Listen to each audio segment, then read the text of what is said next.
for it. Hi! I met friends. Introduce yourself. Hello, I'm Faith, and she's also Natalie. Hi, I'm Lizzie. You don't know you. Hi, I'm Lady. Hi, Lady. What time is it? 5:35-ish? It's past 5:30, and they said they'd let us in at 5:30. So always late. Always late. Yeah, we're here at Dalton Rapattoni's concert. Exciting, exciting. And yeah, that's all I have to update you on.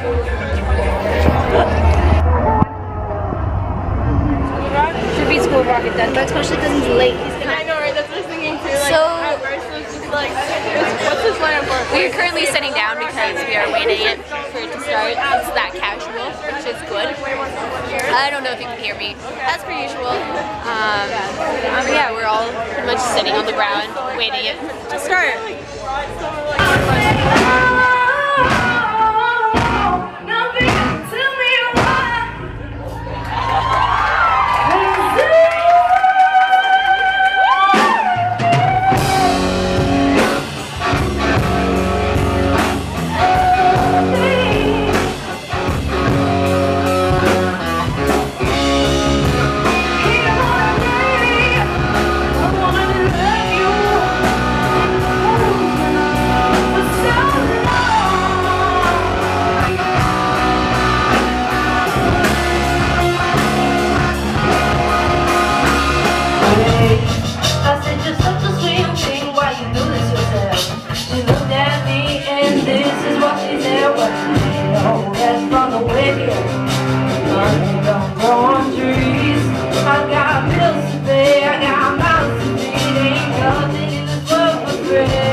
I could, my love, there ain't no rest for the wicked until we close our eyes for good. Not even 15 years later, I'm still walking down the street after I'm shut.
And about 9 years ago, I decided, a friend of mine said, you know what, we ought to open up a rock music school. And I didn't know what a rock music school was. But he came up with this idea to open one, and he didn't even know anything about School of Rock. And then I was sitting in a hotel room in Kansas City in 2007, and I saw this article on CNBC about this thing called School of Rock. And I said, well, that sounds pretty cool. And that thing's the same thing that my friend was telling me about. So I just called my friend, I told him about it, and to make a long story longer, we opened our first School of Rock in Rochester, Michigan. And I actually started as just loaning him some money to do it. And then I said, I went to the grand opening, I said, kids playing rock music, this is going to be like a train wreck. And I remember flying up there, and I was going up for a concert, and I was just blown away. by the amazing talent of these amazing kids. I had no idea kids could play Led Zeppelin and the things that they did. And I flew back to Dallas, obsessing on the airplane, and I thought, I've got to open one of these in Dallas, Fort Worth. And so I called the CEO of School of Rock, and I said, does anybody own the rights to DFW? And they said, no. And I said, I want exclusive rights to Dallas, Fort Worth. And I negotiated on the phone there the exclusive rights to DFW. And the first thing you do when you buy the rights to a school is you got to go find a place. So I decided the first one was going to be right next to my house, because I had a 11-year-old son or 10-year-old son that wanted to learn how to play the drums. So I opened my first school in Dallas in May of 2008. My son Jake was my first student, and then my 13th student was this little kid that had braces on, and he did not know how to play anything. He came in to take guitar lessons, and so he was just a very, very typical School of Rock kid. You know, he didn't like sports, he wasn't into sports, you know, he really didn't feel like he fit in anywhere. I didn't know at the time about his bipolar or any of that. He just was like every, School of Rock kid that come through our doors. And our very first show was always Pink Floyd, The Wall. And so his mom and dad, and many of you probably know Kiva from the show or from the social media, and Fran, and I've been very close to their family, but they literally, he'll tell you that they would drive up to this place and it was like a black hole. They would just drop their kid off, and he never told them what he did inside that place, but that was his special place. So as long as he was having fun and he wanted to go back, that was good for them. And if you guys don't know, what we do is we teach instruments like guitar, bass, vocals, keyboards, drums, and then every 4 months we put on rock concerts. So 3 or 4 months rolls around, and Dalton tells his parents, oh, we got a show at the House of Blues we're going to play. And his parents are like, oh, show, that's kind of cool. Again, they really didn't know what he was doing inside there. They thought he was just taking guitar lessons. But what they didn't know is that we didn't have very many kids because we were a brand new school. There was only 15 kids in the school by the time we got to our first show. And every time, there was no singers. And some of you guys that own School of Rocks know this, that you get a lot of drummers, you get a lot of guitar players, and singers are hard to come by. But we need, to do a song, you gotta have singers, right? And we don't like to put the teachers on stage. So what was happening is every time there was a song that needed a singer, Dalton would raise his hand and say, I'll sing it, I'll sing it. And so when they got to, now remind you, just remember, he's 11 years old, braces, and we played at the House of Blues, and I was there because my son was in the show. My son was a drummer, one of the 20 drummers in the show. And all of a sudden, the first, if you've seen Pink Floyd, The Wall, it's a very theatrical show, right? And immediately, the intro, and up pops this kid that just jumps up at the front, grabs the microphone, and there was probably 300 or 400 people because it was one of our first shows, and there was a big audience there, and he just absolutely commanded the stage from day one. And I always say he found his special place that moment. And what they didn't tell you on the show is the reason he went to School of Rock was because he was taking medication for his bipolar, and it was causing seizures. Now, girls, this is gonna make you cry. Ready? The last seizure he ever had was the night before his first concert. And they really do credit him finding that love of music in School of Rock with what changed his life. And yeah, and the kid was a lot of kids. So that's the story of how Dalton came along, and then he would be really mad if I told you that, like, he and my son got to be pretty good friends, and then I always tease him that, he's not very cool with School of Rock kids because we actually all went to see a Nickelback concert down in San Antonio. But seriously, the family has been super close. We're super close. Some of you know about his journey. He left us at about the age of 16, 17, went to this band called I Am 5. It was a sad day for us because we had to say goodbye to him. But, that was a big deal because they literally started with a search with 30,000 kids around the world. and he was one of the ones that made it, and we were so proud of him. But then he was like a boomerang. You throw him out, and he really missed those rock roots, so he came back to us. But when he came back as a teacher. And so he was teaching at our Dallas school, and he was teaching at our Rockwall school. So I own 27 schools across the country. And so I got in a big way, because I love seeing what we do to these kids' lives. I really do. It's just amazing. And so he goes off, he comes back as a teacher, but then last year, about this time last year, he went on the Warped Tour.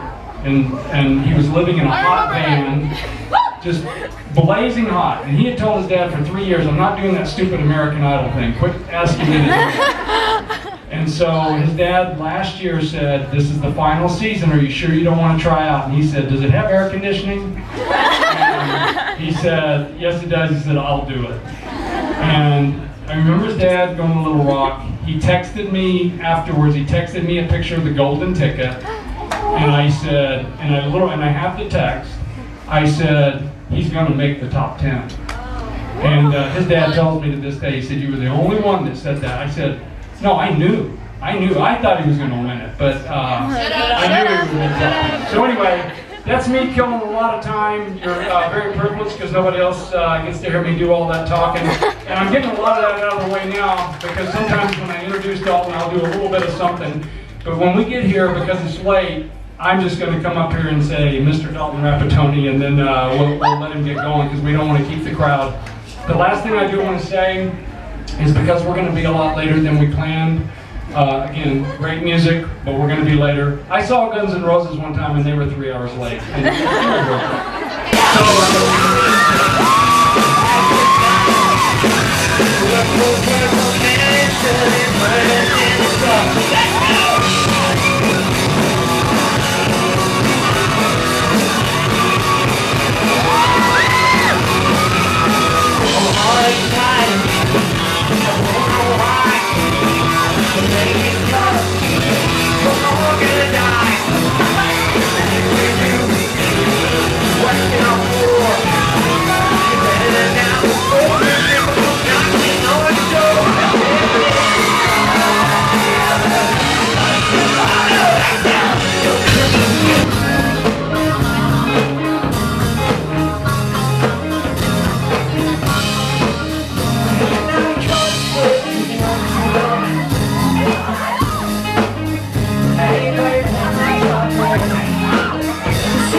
Okay, ready? Big smile.